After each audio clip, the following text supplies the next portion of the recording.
Sit down. Sit down. Sit down. Sit down.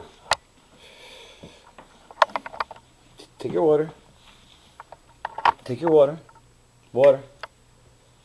Your water. Sit. Sit. Sit. Sit. Sit. Sit. Sit. Sit. Good boy. You gotta sit, buddy. You gotta sit. That's a good boy. Stay there. Sit. Sit down. Sit. Sit. Sit.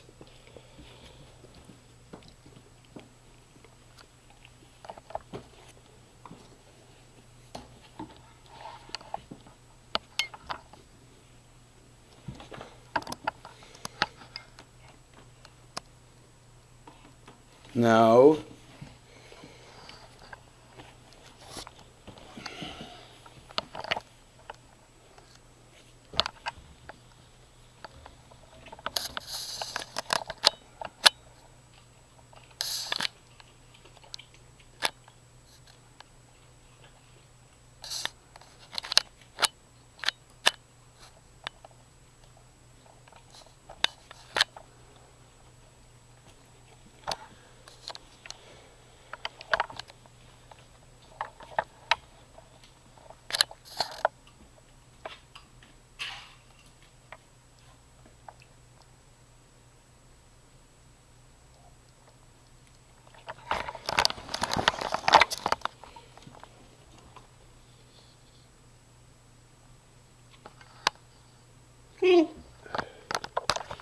What?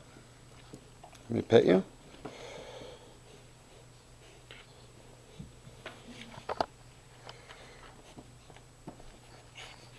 Yeah, you gotta clean your nose off, buddy. Come on. Clean your nose off.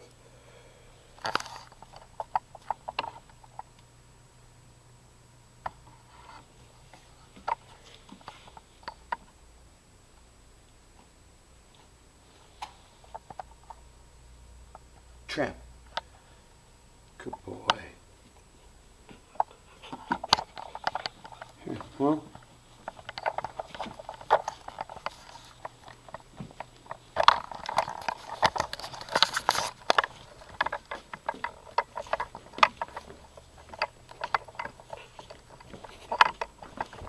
Sit. Here.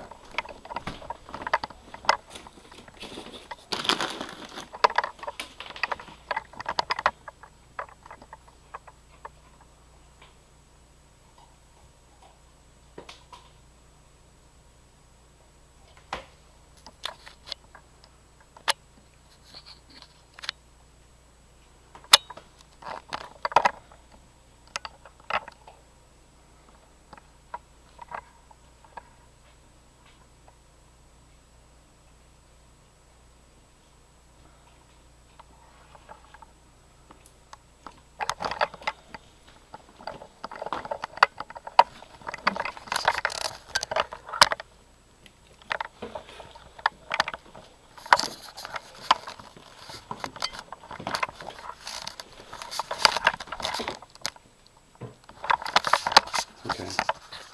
We're done.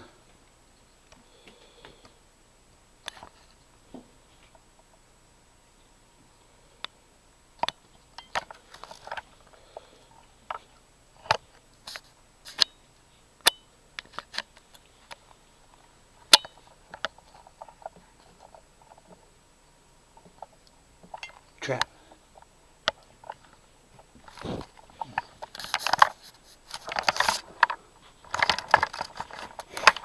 Spencer's about to come over for her thing. Hey Spence, come on in. How are you? Here. I was just kidding. How are you? Good to see you. I'm very sorry about our disarray. This is the result of puppy impact. His name's Tramp after the Lady and the Tramp thing. Sure. And he's a really well-behaved dog, except for this. Like he's still he gets excited when he sees people. Yeah, he's 10 weeks old. He's still very young. He's 10 weeks old? Yeah, we've only had him for 3 weeks. Down, Tramp. Come on. Is he a lab? He's a lab. He's a black lab. Than this? Oh, he was so small. I have somebody else. I'll email you a picture of him when we got him. I mean, he was just so tiny. He's going to be really big. And the thing is, there's a litter of them, and he was the only one. Sometimes he tries to get your attention, like not by biting you, but like taking his teeth. Yeah, you can. It's fine. You can lift him up. But 2 weeks ago, we were lifting him up with one arm, and now we're all like, oh, come on, down. What you do is sit down. Sit. You've had him how long? It's about 3 weeks now. It's almost a month. And, we're actually at the point where we almost have the house broken, and the kids, obviously the experience is, is to try to get him to, with the kids, teach them responsibility. And they've been great, coming home in the morning, they do it. If you let Ben down, do you not like dogs? Because if you don't like dogs, no, Ben down a little bit, and he won't come up to you. In other words, just go like this. He'll be okay. Tramp, sit down. And where did you get him again? It was out in Lancaster County, an Amish breeder, just randomly. Come on, no, Tramp. Shh. He doesn't see. A lot of people, visitors come. Tramp, relax. You're much cuter when you're not excited. Relax. Tramp. Shh. Tramp. Be good.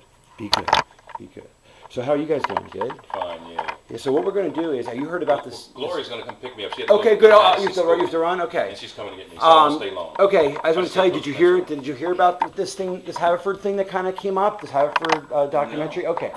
Obviously one thing that we were going to work on was the fiction film, but what happened was about, I don't know, maybe a month, sorry about that. Oh, it's totally fine. I'm sorry.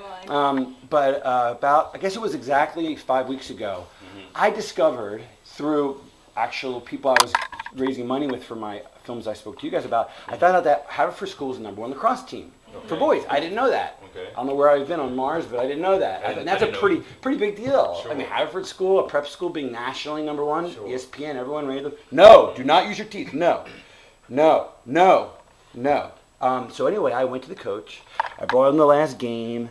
I just really all lobbied him to say, hey, look, let me follow you like this a la last game, try to make a last game kind of thing happen. Sure. Knowing that there wouldn't be the stories the last game had, but there might just be a good sports doc in it. Make a long story short, tomorrow is their last game. I must have filmed now 15 games. I filmed every practice, and it's been, again, 5 weeks straight of following them every day. And now this is the last practice today, which, Spencer and I'm going to go to.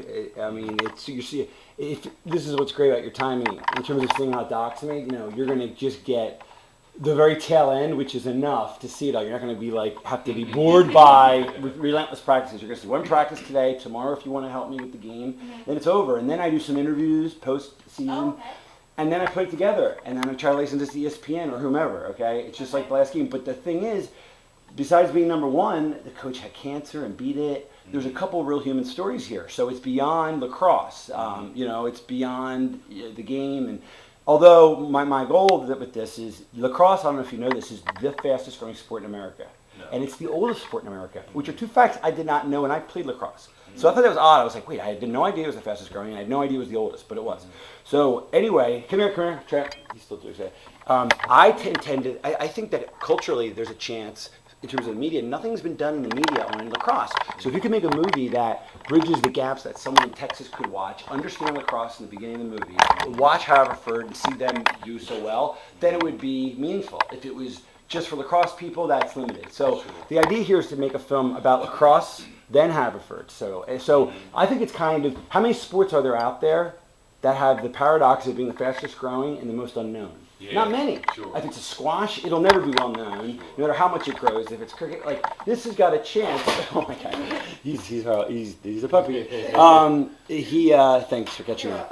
So my point is, I think it's a real opportunity. I think lacrosse in 10 years will be the new soccer or whatever. It's going to be huge. I really believe that, and the numbers prove it. So that's I got the rights, and 2 more days of filming formally, and then a week probably of informal filming, and you and I can work on that and work on planning to execute those final scenes that we've always talked about, but which this kind of interrupted beyond my control. You know, I mean, I had to grab this because it was like, if I didn't grab this, it would have happened. And I don't know about next year. I don't know if they'll be as good as they are this year. Right. They got 14 guys going to Division One. I mean, it's nuts. And they have like 5 from juniors that have committed to Division One already. So it's like, again, in the lacrosse world, which is much different than football or basketball, it's still neat to have a team so filled with talent and with a coach that's really well respected and has beat a personal battle that was pretty intense. So, all in all, I think there's, you know, and again, I'm not sure your interest in nonfiction production as opposed to fiction, but this is certainly, I think this relates to news and journalism. I mean, films like this. So that's the idea. So besides my camera, I prepared a camera for you that's basically one of those.